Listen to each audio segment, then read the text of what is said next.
नमस्कार दोस्तों, स्वागत है एक नए वीडियो में। हम लोग एडिटोरिया के न्यू बुक एनसीईआरटी आधार सीरीज में दिया हुआ प्रैक्टिस सेट देख रहे हैं। आज प्रैक्टिस सेट नंबर 11 देखेंगे, जिसमें दिया हुआ 100 प्रश्नों को फुल डिटेल सोल्यूशन करेंगे।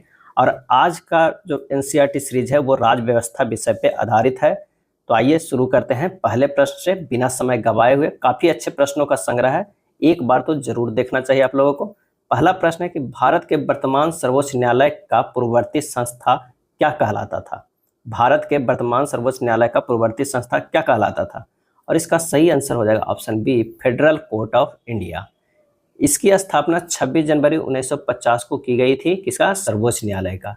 उसी दिन हमारे देश गणतंत्र बना था। अपने पूर्ववर्ती फेडरल कोर्ट ऑफ इंडिया जो 1937 से लेकर 49 तक की भांति यह न्यायालय भी पहले संसद भवन के भीतर चैम्बर ऑफ प्रिंसेस में हुआ करता था। इसे 1958 में इस इमारत में स्थानांतरित किया गया था। सुप्रीम कोर्ट का जो इमारत है उसमें स्थानांतरित कब किया गया? 1958 में।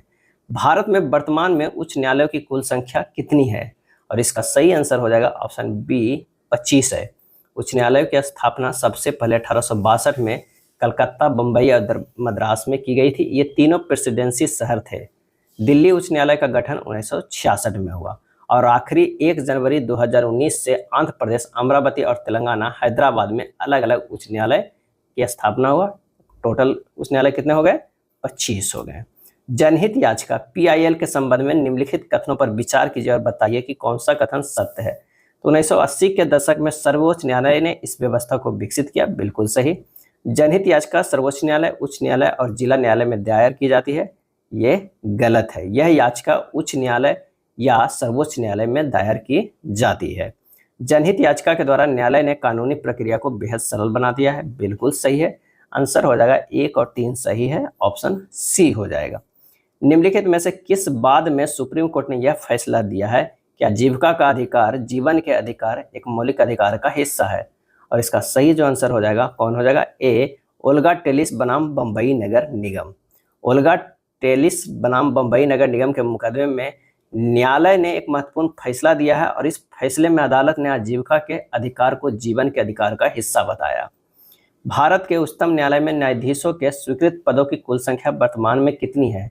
उच्चतम न्यायालय की बात किया जा रहा है, तो इसका जो सही आंसर हो जाएगा डी, 34 स्वीकृत पद है। कार्यरत भी अभी 34 है, कोई भी खाली नहीं है। अगर उच्च न्यायालय की बात करें तो 1079 स्वीकृत पद है, और कार्यरत कितना है? 655 है। खाली कितना हो जाएगा है? तो 424 है। कितना? 424 जो है वो खाली है। और जिला और अधीनस्थ न्यायालय की बात करें तो 22,644 पोस्ट जो है वो स्वीकृत है। 17,509 जो है वो कार्यरत है। 5135 जो है ये खाली है। ये खाली पद है, ये कार्यरत है, और ये जो पद है वो क्या है? स्वीकृत किया गया है। अगला है दीवानी कानून के संबंध में निम्नलिखित कथनों पर विचार कीजिए और कौन सा कथन सत्य है ये बताइए। तो आंसर हो जाएगा ए, दीवानी कानून का संबंध व्यक्ति विशेष के अधिकारों के उल्लंघन या अवहेलना से होता है, तो ये सही है। यदि कोई व्यक्ति दीवानी कानून के उल्लंघन का दोषी पाया जाता है उसे जेल भेजा जा सकता है, ये गलत है। आंसर हो जाएगा ए, केवल एक सही है। आइए दो कानून, फौजदारी कानून और दीवानी कानून के बारे में अंतर देखते हैं। फौजदारी कानून यह ऐसे व्यवहार या क्रियाओं से संबंधित है जिन्हें कानून में अपराध माना गया है। उदाहरण के लिए चोरी, दहेज के लिए औरत को तंग करना, हत्या आदि। दीवानी कानून है, इसका संबंध व्यक्ति विशेष के अधिकारों के उल्लंघन या अवहेलना से होता है। उदाहरण के लिए जमीन की बिक्री, चीजों की खरीदारी, किराया, तलाक आदि से संबंधित विवाद है। अगर व्यक्ति दोषी पाया जाता है तो उसे जेल भेजा जा सकता है और उस पर जुर्माना भी किया जा सकता है। ये फौजदारी कानून है। दीवानी कानून में अदालत राहत की व्यवस्था करती है। उदाहरण के लिए अगर मकान मालिक और किराएदार के बीच किराएदार मकान को खाली करे और बकाया किराया चुकाए। नेक्स्ट है, भारत में मुस्लिम समुदाय की सामाजिक, आर्थिक और शैक्षणिक स्थिति का जायजा लेने के लिए निम्नलिखित में से किसकी अध्यक्षता में एक उच्च स्तरीय समिति का गठन वर्ष 2005 ईस्वी में किया गया था? और इसका जो सही आंसर हो जाएगा कौन सा हो जाएगा? इसका सही आंसर हो जाएगा ऑप्शन बी, न्यायमूर्ति राजेंद्र सच्चर के द्वारा। नेक्स्ट है, घेटोआइजेशन शब्द का क्या अर्थ है? घेटोआइजेशन, और इसका सही आंसर हो जाएगा सी, ऐसे इलाके या बस्ती जहां मुख्य रूप से एक ही समुदाय के लोग रहते हैं, घेटोआइजेशन कहते हैं। यह शब्द आमतौर पर ऐसे इलाके या बस्ती के लिए इस्तेमाल होता है जिसमें मुख्य रूप से एक ही समुदाय के लोग रहते हैं। घेटोआइजेशन इस स्थिति तक पहुंचने वाली प्रक्रिया को कहा जाता है। यह प्रक्रिया विभिन्न सामाजिक, सांस्कृतिक और आर्थिक कारणों पर आधारित हो सकती है। नेक्स्ट है, भारतीय संविधान के किस अनुच्छेद में यह बात कही गई है कि भारत के किसी भी नागरिक के साथ धर्म, नस्ल, जाति, लिंग या जन्म स्थान के आधार पर भेदभाव नहीं किया जाएगा? तो यह कहा गया है ऑप्शन ए में, अनुच्छेद 15 में कहा गया है। अनुच्छेद 15 में कहा गया है कि भारत के किसी भी नागरिक के साथ धर्म, नस्ल, जाति, लिंग या जन्म स्थान पर भेदभाव नहीं किया जाएगा। नेक्स्ट है, भारतीय संविधान के अनुच्छेद 17 का संबंध है, और इसका सही आंसर हो जाएगा ऑप्शन डी, अस्पृश्यता के उन्मूलन से है। संविधान के अनुच्छेद 17 के अनुसार अस्पृश्यता या छुआछूत का उन्मूलन किया जा चुका है। इसका मतलब यह है कि अब कोई भी व्यक्ति दलितों को पढ़ने, मंदिरों में जाने और सार्वजनिक सुविधाओं का इस्तेमाल करने से नहीं रोका जा सकता है। इसका मतलब यह भी है कि छुआछूत गलत है और लोकतांत्रिक सरकार इस तरह के आचरण को बर्दाश्त नहीं करेगी, लिहाजा अब अस्पृश्यता एक दंडनीय अपराध है। अगला प्रश्न है कि अनुसूचित जाति, अनुसूचित जनजाति अत्याचार निवारण अधिनियम कब बनाया गया था? और इसका जो सही आंसर हो जाएगा ऑप्शन हो जाएगा सी, 1989 ईस्वी में बनाया गया था। अनुसूचित जाति एवं अनुसूचित जनजाति अत्याचार निवारण अधिनियम 1989 रत्नम ने अपने गांव में ऊंची जातियों द्वारा किए जा रहे भेदभाव और हिंसा का विरोध करने के लिए अनुसूचित जाति एवं अनुसूचित जनजाति अधिनियम के तहत शिकायत दर्ज कराई और कानून का सहारा लिया। नेक्स्ट है, रिक्त स्थानों की पूर्ति उपयुक्त विकल्पों के आधार पर कीजिए कि हाथ में मैला उठाने वाले कर्मियों के नियोजन का प्रतिषेध और उनका पुनर्वास अधिनियम खाली स्थान से लागू हुआ। आंसर हो जाएगा डी, 6 दिसंबर 2013 से लागू हुआ। निम्नलिखित कथनों पर विचार कीजिए, बताइए कि कौन से कथन जो है वो असत्य है। बताना है कौन से असत्य है। अनुसूचित जनजाति एवं अन्य परंपरागत वनवासी यानी वन अधिकार मान्यता अधिनियम वर्ष 1989 में पारित किया गया है, तो ये जो है वो गलत है। इस अधिनियम का प्रस्तावना में कहा गया कि यह कानून जमीन और संसाधनों पर वन्य समुदाय के अधिकारों को मान्यता न देने के कारण उनके साथ हुए ऐतिहासिक अन्याय को दूर करने के लिए पारित किया गया, तो यह सही है। आंसर जो हो जाएगा ऑप्शन ए, केवल एक जो है वो क्या हो जाएगा, सही है। और यह अधिनियम 1989 में नहीं 2006 में पारित किया गया था। सुलभ इंटरनेशनल पिछले लगभग 5 दशक से निम्न जाति, निम्न आय वर्ग के लोगों के सामने मौजूद स्वच्छता के अभाव की समस्या से निपटने की कोशिश कर रहा है। सुलभ इंटरनेशनल कैसा संगठन है? और इसका हो जाएगा बी, गैर सरकारी है। गैर सरकारी संगठन सुलभ इंटरनेशनल पिछले लगभग 5 दशकों से निम्न जाति, निम्न आय वर्ग लोगों को सामने मौजूद स्वच्छता के अभाव की समस्या से निपटने के लिए कोशिश कर रहा है। इस संगठन ने 8500 से ज़्यादा सामुदायिक शौचालय इकाइयाँ और 15 लाख से ज़्यादा घरेलू शौचालय बनाए हैं, जिसमें 2 करोड़ लोग इन सुविधाओं को लाभ उठा रहे हैं। नेक्स्ट है, निम्नलिखित कथनों पर विचार कीजिए और बताइए कौन से कथन जो है वो सही है। तो पोर्तो एलेग्रे ब्राजील का एक शहर है जहां बहुत सारे लोग गरीब हैं, बिल्कुल सही है। दुनिया के दूसरे ज़्यादातर शहरों के मुकाबले यहाँ शिशु मृत्यु दर बहुत कम है, ये भी सही है। आंसर जो हो जाएगा ऑप्शन सी, 1 और 2 दोनों जो है वो क्या है, सही है। 2 दिसंबर 1984 ईस्वी को भोपाल गैस त्रासदी किस गैस के रिसाव के कारण घटित हुई थी? आंसर हो जाएगा ऑप्शन बी, मिथाइल आइसोसाइनाइड। कितना होगा? Methyl isocyanide. 2 दिसंबर 1984 को रात के 2 बजे यूनियन कार्बाइड की इसी संयंत्र में मिथाइल आइसोसाइनाइड यानी मीक गैस रिसने से बेहद जहरीला गैस होता है, उससे मृत्यु हो गई थी। नेक्स्ट है, लातिन अमेरिकी देश मेक्सिको में राष्ट्रपति पद का चुनाव कितने वर्ष के अंतराल पर कराए जाते हैं? और इसका सही आंसर हो जाएगा ऑप्शन सी, 6 वर्ष। 1930 में आज़ाद होने के बाद मेक्सिको में हर 6 वर्ष बाद राष्ट्रपति चुनने के लिए चुनाव कराए जाते हैं। जानू पीएफ पार्टी किस देश का एक प्रमुख राजनीतिक दल है? और इसका आंसर हो जाएगा ऑप्शन बी, जिम्बाब्वे। जिम्बाब्वे को 1980 के अल्पसंख्यक गोरों को शासन से मुक्ति मिली, उसके बाद देश पर जानू पीएफ दल का राज है, जिसने देश की स्वतंत्रता संघर्ष की अगुवाई की थी। इसके नेता रॉबर्ट मुगाबे आज़ादी के बाद से ही शासन कर रहे थे। रिक्त स्थानों की पूर्ति उपयुक्त विकल्प के आधार पर कीजिए। खाली स्थान ने अपने यहाँ नागरिकता के नियम कुछ इस तरह से बनाए हैं कि रूसी अल्पसंख्यक समाज के लोगों को मतदान का अधिकार हासिल करने में मुश्किल होती है, और इसका आंसर होगा ऑप्शन ए, एस्टोनिया। सऊदी अरब में औरतों को वोट देने का अधिकार कब प्रदान किया गया है? और इसका आंसर हो जाएगा ऑप्शन डी, 2015 में सऊदी अरब में औरतों को वोट देने का अधिकार प्राप्त हुआ है। 1920 में अमेरिका में हुआ है और 1928 में कहाँ, इंग्लैंड में हुआ है औरतों को वोट देने का अधिकार। विकल्प कथन और कारण कहा, आइए देखते हैं। लोकतंत्र नागरिकों का सम्मान बढ़ाता है। कारण, लोकतंत्र राजनीतिक समानता के सिद्धांत पर आधारित है, जहां सबसे गरीब और अनपढ़ को भी वही दर्जा प्राप्त है जो अमीर और पढ़े लिखे लोगों का है। और इसका आंसर हो जाएगा असर्शन और रीजन दोनों सही है और रीजन असर्शन का सही स्पष्टीकरण भी है। आंसर हो जाएगा ऑप्शन ए। लोकतांत्रिक शासन पद्धति दूसरों से बेहतर है क्योंकि यह शासन का अधिक जवाबदेही वाला स्वरूप है, बिल्कुल सही। यह बेहतर निर्णय लेने की संभावना बढ़ाता है, ये भी सही।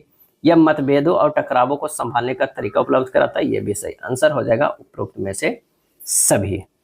कथन और कारण का प्रश्न है कि चीन ने 1958 से 61 के दौरान पड़ा अकाल विश्व इतिहास का अब तक के ज्ञात सबसे भयावह अकाल था। इसमें करीब 3 करोड़ लोग भूख से मरे हैं। अर्थशास्त्रियों को मानना है कि अगर चीन में बहुदलीय चुनावी व्यवस्था होती तो इतने सारे लोग भूख से नहीं मर सकते थे। और इसका सही आंसर हो जाएगा ए, दोनों सही है और स्पष्टीकरण भी है। दुनिया में एक नए लोकतांत्रिक देश के रूप में दक्षिण अफ्रीका का प्रादुर्भाव किस वर्ष हुआ था?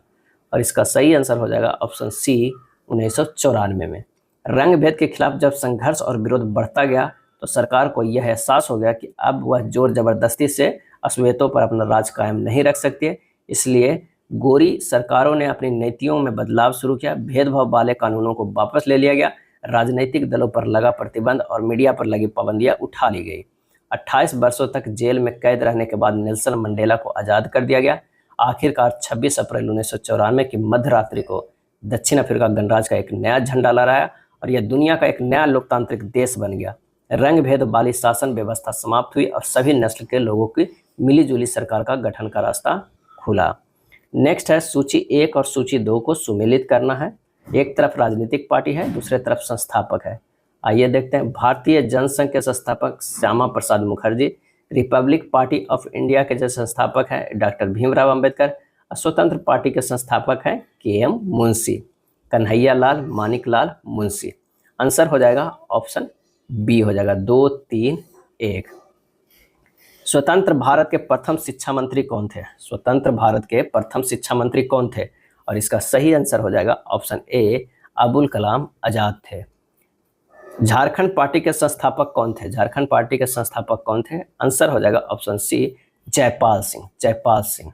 स्वतंत्र भारत के पहले रक्षा मंत्री कौन थे? आंसर हो जाएगा ऑप्शन बी, बलदेव सिंह। कौन थे? बलदेव सिंह।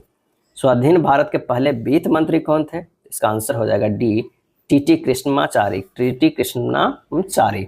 भारतीय संविधान निर्मात्री सभा के संबंध में निम्नलिखित कथनों पर विचार कीजिए और बताइए कि कौन सा कथन जो है वो असत्य है। प्रारूप कमेटी के अध्यक्ष पंडित जवाहरलाल नेहरू थे, ये जो है वो गलत है।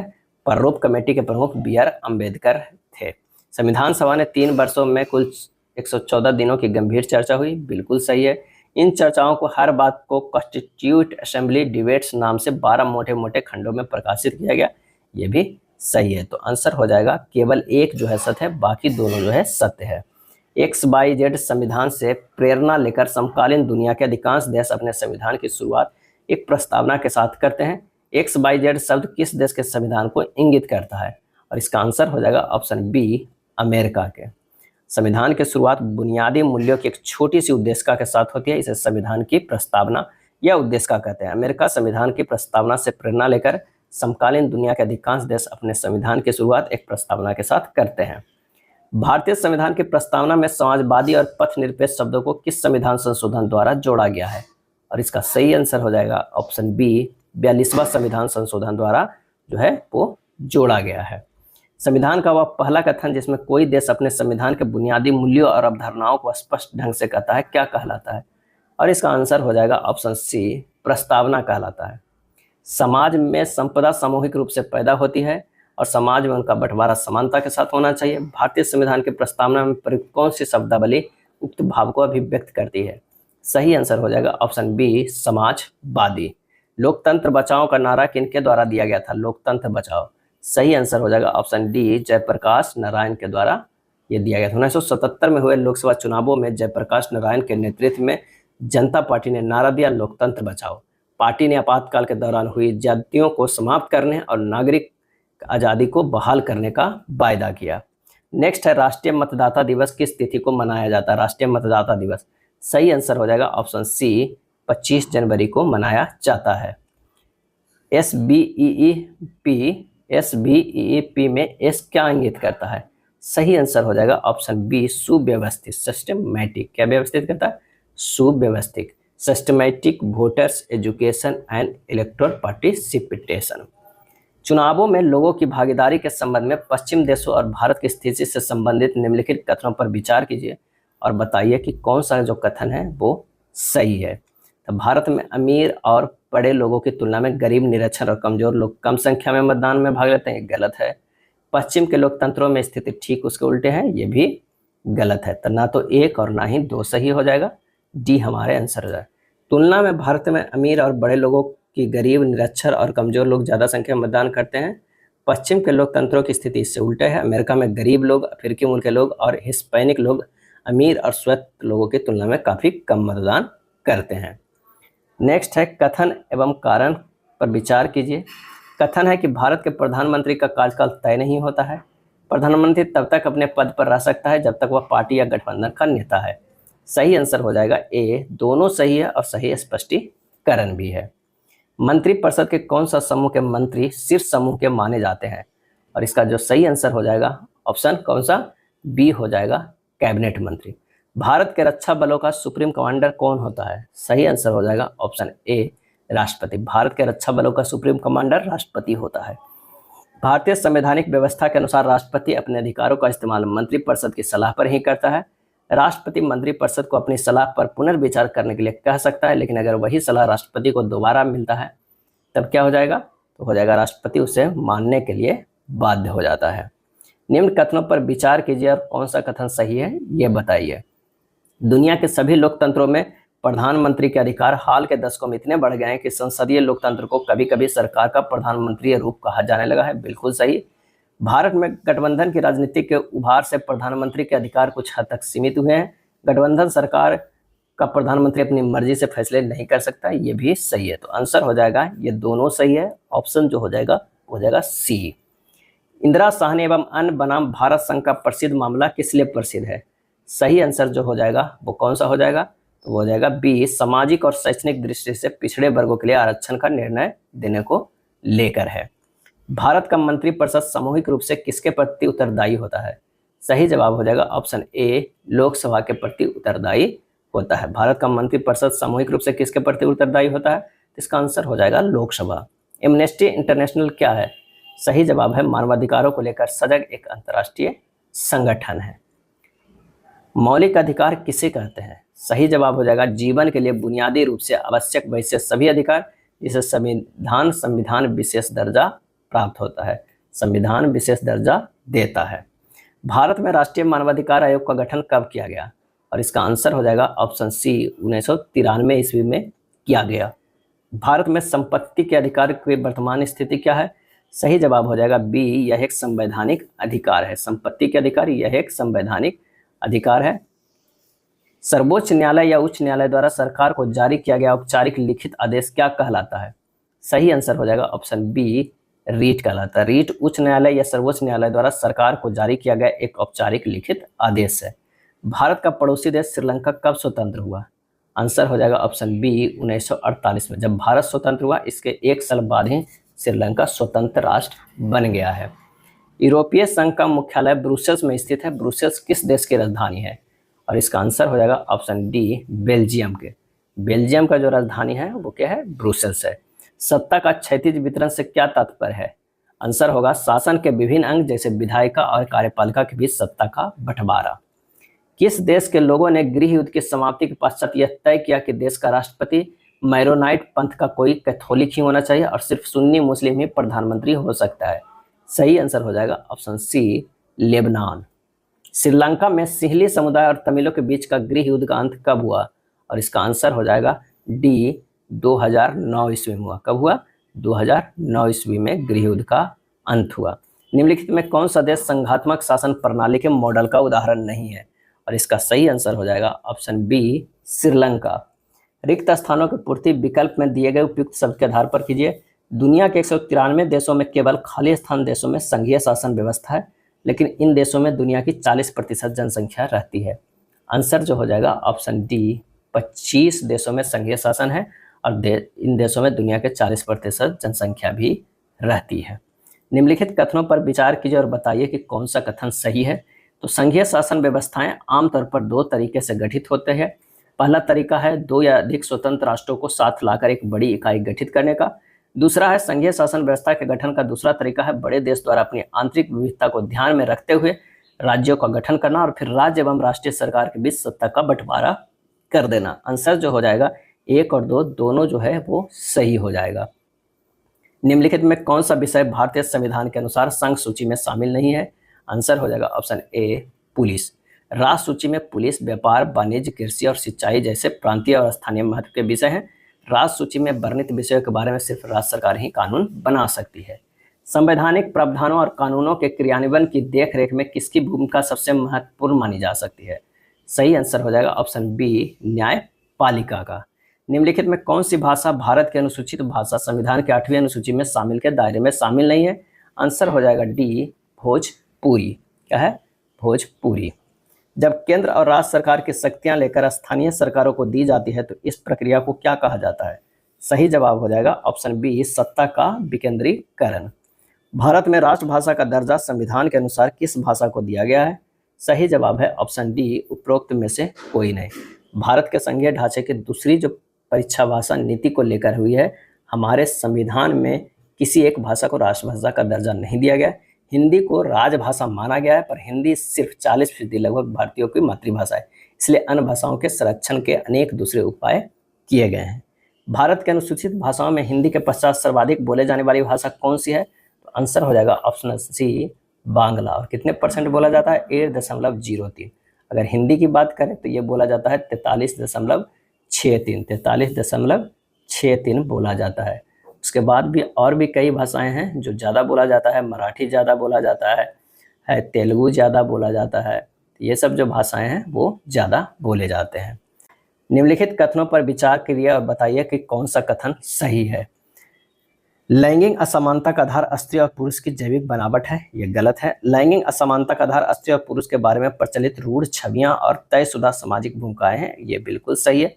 आंसर जो हो जाएगा केवल 2 हो जाएगा। लैंगिक असमानता का आधार स्त्री और पुरुष के जैविक बनावट नहीं बल्कि इन दोनों के बारे में प्रचलित रूढ़ छवियां और तयशुदा सामाजिक भूमिकाएं हैं। अगला प्रश्न है कि गांधी जी कहा करते थे कि धर्म को कभी भी राजनीति से अलग नहीं किया जा सकता, ये बिल्कुल सही है। धर्म से गांधी जी का मतलब हिंदू धर्म था, ये गलत है। आंसर हो जाएगा ऑप्शन सी ए सही है, पर आर जो है वो गलत है। निम्नलिखित में किस आधार पर सामाजिक विभाजन भारतीय समाज की विशिष्ट विशेषता है? सही आंसर हो जाएगा ए जाति आधारित सामाजिक विभाजन। रिक्त स्थानों की पूर्ति विकल्प में दिए गए उपयुक्त शब्दों से चुनकर करें। वर्ण व्यवस्था अन्य जाति समूहों से भेदभाव और उन्हें अपने से अलग मानने के धारणा पर आधारित है। इसमें खाली स्थान जातियों के साथ छुआछूत का व्यवहार किया जाता था। सही जवाब हो जाएगा ऑप्शन बी अत्यंश। वर्ण व्यवस्था जाति समूहों को पदानुक्रम जिसमें एक जाति के लोग हर हाल में सामाजिक पायदान में सबसे ऊपर रहेंगे तो किसी अन्य जाति समूह के लोग क्रमगत रूप से उनके नीचे रहेंगे। कथन और कारण का है भारत में उन जातियों के लोगों में नई चेतना पैदा हुई जिन्हें अभी तक छोटा और नीच माना जाता था। सार्वभौमिक वयस्क मताधिकार और एक व्यक्ति के एक वोट की व्यवस्था ने राजनीतिक दलों को विवश किया है कि वे राजनीतिक समर्थन पाने और लोगों को गोलबंद करने के लिए सक्रिय हो। इसका सही आंसर हो जाएगा ए। वर्ष 2011 की जनगणना के अनुसार भारत की आबादी में अनुसूचित जातियों और अनुसूचित जनजातियों के हिस्सा कितनी प्रतिशत है? और इसका सही जवाब हो जाएगा ऑप्शन डी 25.2%। 2011 में देश की आबादी में अनुसूचित जातियों का हिस्सा जो है वो 16.6% है और अनुसूचित जनजातियों का हिस्सा जो है वो 8.6% है। भारत के किस राष्ट्रीय राजनीतिक पार्टी का चुनाव चिन्ह घड़ी है? और इसका आंसर हो जाएगा ए नेशनलिस्ट कांग्रेस पार्टी का जो चुनाव चिन्ह है वो क्या है? घड़ी है। नेशनलिस्ट कांग्रेस पार्टी से विभाजन के बाद 1999 में यह पार्टी बनी। लोकतंत्र, गांधीवादी, धर्मनिरपेक्षता, समता, सामाजिक न्याय और संघवाद में आस्था, यह पार्टी सरकार के प्रमुख पदों को सिर्फ भारत में जन्मे नागरिकों के लिए आरक्षित करना चाहती है। महाराष्ट्र में प्रमुख ताकत होने के साथ ही यह मेघालय, मणिपुर और असम में भी ताकतवर है। Nationalist Congress party. निम्नलिखित में कौन बहुजन समाज पार्टी के संस्थापक हैं? और इसका सही आंसर हो जाएगा ऑप्शन बी काशीराम। बिहार का सत्तारूढ़ राजनीतिक पार्टी जनता दल यू का गठन किस वर्ष हुआ था? और इसका आंसर हो जाएगा ऑप्शन सी 1999 हुआ। जनता दल यू का गठन 1999 में हुआ है। और लोक जनशक्ति पार्टी का गठन कब हुआ था? तो यह हुआ था 2000 ईस्वी में। राष्ट्रीय जनता दल 1998 में झारखंड में भी हुआ और राष्ट्रीय लोक समता पार्टी का गठन 2013 में हुआ। मोहम्मद यूनुस और उनके द्वारा स्थापित ग्रामीण बैंक को संयुक्त रूप से वर्ष 2006 को नोबेल शांति पुरस्कार दिया गया था। मोहम्मद यूनुस किस देश के प्रसिद्ध अर्थशास्त्री हैं? और इसका आंसर होगा ऑप्शन बी, बांग्लादेश के हैं। उनके द्वारा स्थापित ग्रामीण बैंक की संयुक्त रूप से वर्ष 2006 को नोबेल शांति पुरस्कार दिया गया है। एक आदेश के जरिए सभी राजनीतिक दलों के लिए सांगठनिक चुनाव कराना और आयकर रिटर्न भरना अनिवार्य कर दिया गया है। ऐसा आदेश किसके द्वारा जारी किया गया है? इसका आंसर हो जाएगा ऑप्शन सी, भारत के चुनाव आयोग के द्वारा। किसी लोकतांत्रिक व्यवस्था के मूल्यांकन की कसौटी है? सही आंसर हो जाएगा ऑप्शन डी, उपयुक्त में से सभी। नियमित और निष्पक्ष चुनाव, नागरिकों को सूचना पाने का अधिकार, प्रमुख नीतियों और नए कानूनों पर खुली सार्वजनिक चर्चा। निम्नलिखित कथनों पर विचार कीजिए और बताइए कि कौन सा जो कथन है वो सही है। कौन सा कथन जो है वो सही है? तो 1950 से 2000 के बीच विभिन्न देशों में आर्थिक विकास की दरों पर किए गए एक अध्ययन में पाया गया है कि सभी लोकतांत्रिक शासन प्रणाली वाले देशों में विकास दर 4.42 रहा। ये गलत है। उसी अध्ययन में यह पाया गया कि सभी तानाशाहियों वाले देश की आर्थिक विकास दर 3.95 रहा। ये भी गलत है। तो आंसर हो जाएगा डी, ना तो 1 और ना तो 2। सभी लोकतांत्रिक शासन का विकास दर 3.95, सभी तानाशाहियों के 4.42, तानाशाही वाले गरीब देश 4.34 और लोकतंत्र वाले गरीब देश 4.28। ये है विकास दर। रिक्त स्थानों की पूर्ति, विकल्प में दिए गए उपयुक्त शब्दों को चुनाकर कीजिए। शिकायतों को बने रहना भी लोकतंत्र की खाली स्थान की गवाही देता है। सही आंसर हो जाएगा ऑप्शन ए, सफलता की गवाही देता है। शिकायतों को बने रहना भी लोकतंत्र की सफलता की गवाही देता है। इससे पता चलता है कि लोग सचेत हो गए हैं और वे सत्ता में बैठे लोगों के कामकाज को आलोचनात्मक मूल्यांकन करने लगे हैं। सामाजिक अंतर, विभाजन और टकरावों को संभालना निश्चित रूप से लोकतांत्रिक व्यवस्थाओं का एक बड़ा क्या है? आंसर हो जाएगा ऑप्शन बी, गुण है। किसी व्यक्ति द्वारा किसी अधिकारी को सौंपा गया एक दस्तावेज जिसमें उसके हस्ताक्षर होते हैं और इस बात का कथन होता है कि दस्तावेज में की गई घोषणा सत्य है, क्या कहलाता है? सही आंसर हो जाएगा ऑप्शन सी, शपथ पत्र कहलाता है। निम्नलिखित जोड़ियों पर विचार कीजिए और इनमें से कितने जोड़ी जो है वो सही सुमेलित है? और इसका आंसर जो हो जाएगा बी, केवल 2 है। 2 और 3 जो है, ऑपरेशन गंगा रूसी आक्रमण के दौरान यूक्रेन से भारतीय नागरिकों को, मुख्य रूप से छात्रों को एयरलिफ्ट करना है, और ऑपरेशन इंद्रावती हैती से भारतीय नागरिकों को निकालना। ये जो दोनों है वो सही है। ऑपरेशन दोस्त जो है क्या है, यानी ऑपरेशन मित्र, 6 फरवरी 2023 को 2023 तुर्की सीरिया भूकंप के बाद सीरिया और तुर्की की सहायता के लिए भारत सरकार द्वारा शुरू किया गया खोज और बचाव अभियान था। तो यहाँ पर जो हो जाएगा ये गलत हो जाएगा। आंसर हो जाएगा केवल 2 और 3 सही होगा। हाल ही में खोजा गया विशाल ज्वालामुखी नोक्टिस ज्वालामुखी किस ग्रह पर पाया गया था? सही आंसर हो जाएगा ऑप्शन ए, मंगल ग्रह पर पाया गया था।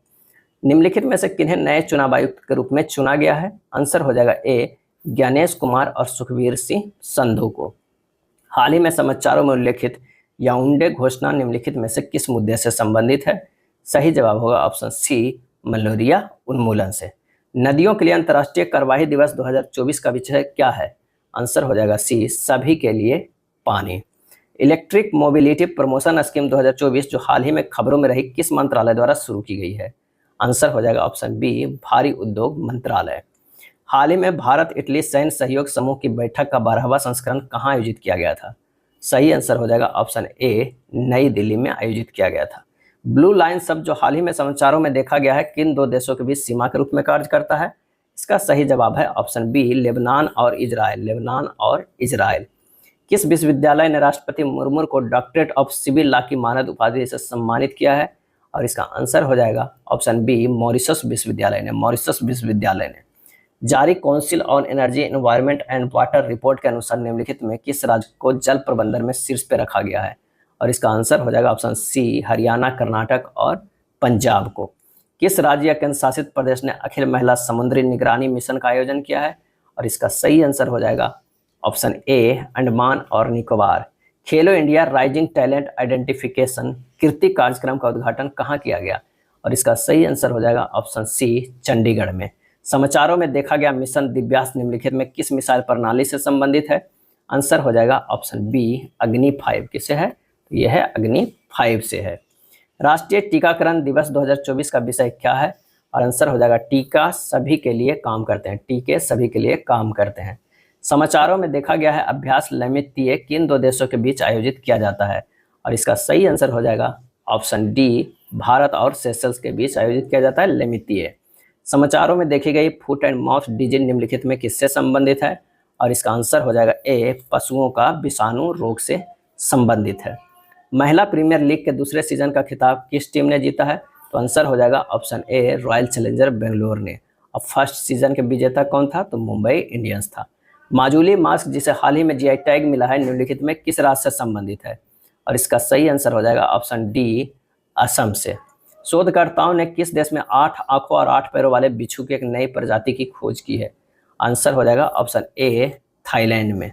डबल क्षुद्रग्रह पुनर्निर्देशन परीक्षण डार्ट मिशन के संदर्भ में निम्नलिखित कथनों में से बताइए कि कितने कथन जो है वो सही है? तो आंसर हो जाएगा ऑप्शन बी केवल 2 है। आइए इसके बारे में कुछ विशेष जानते हैं कौन कौन से कथन सही। तो 1 और 2 जो है कथन सही है।